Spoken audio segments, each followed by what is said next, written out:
नमस्कार, मी नाना आहिरे. आवाज in news Marathi चॅनलमध्ये आपलं सर्वांचं स्वागत करतो. बघूया आजची ठळक बातमी. नांदगाव तहसील कार्यालयात शुकशुकाट, शासकीय कामकाज ठप्प. नाशिकच्या नांदगाव तहसील कार्यालयात आज शुकशुकाट पाहायला मिळाला.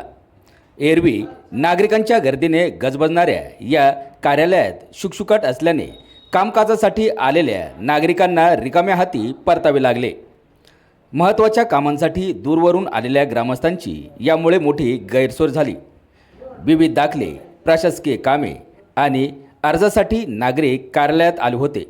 मात्र शुकशुकाटामुळे त्यांना मनस्ताप सहन करावा लागला. जुनी पेन्शन योजना लागू करण्याच्या मुख्य मागणीसाठी हा बेमुदत संप पुकारला आहे. मात्र प्रशासकीय कामाची ही गती मंदावल्याने नागरिकांमधून नाराजीचा सूर व्यक्त केला जात आहे. आवाज एन न्यूज मराठी, नांदगाव, नाशिक.